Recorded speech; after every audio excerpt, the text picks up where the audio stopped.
Good morning. This is Pastor Jason of Kona Faith Center with a word for today. And the word for today is it's command promise, or maybe it's the relationship between command and promise.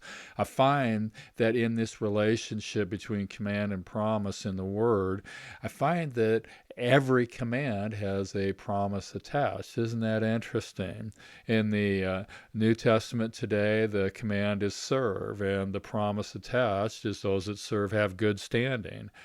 Those that serve have great boldness in the faith. I don't know about you, but good standing, great boldness in the faith sounds good to me.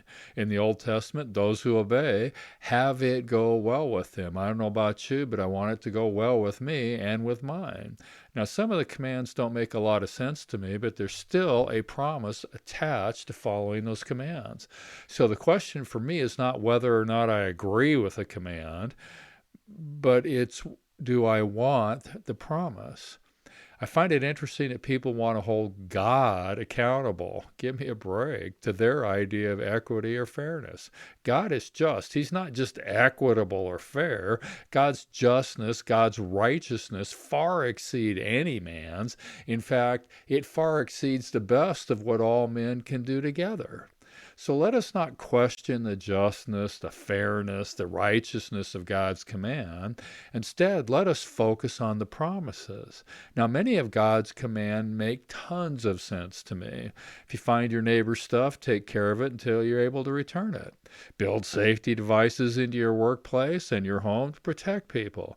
Practice conservation of resources. Practice sustainability. Do all kinds of common sense things because they're commands from God. Now, in all the God's commands, there's a promise attached, and I think this is where I want my focus to be.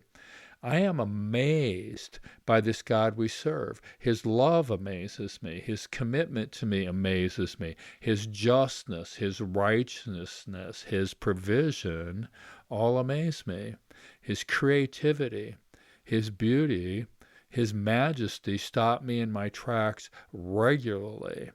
His promises are hard to understand sometimes because they are so good.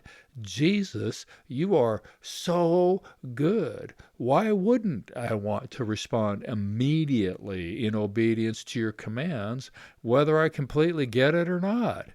I know that if I do, there is a promise of your goodness headed my way. Now, I actually see the commands of God as an expression of his love for me, because I see that his commands are the instructions that I need on how to live a life where everything is well with me and those around me. Thank you, Lord, for your commands. Thank you, Lord, for your promises. Thank you, Lord, for amazing me with the way you attach a promise to every command. Thank you, Lord. The word for today is command, promise. God bless. Check in tomorrow.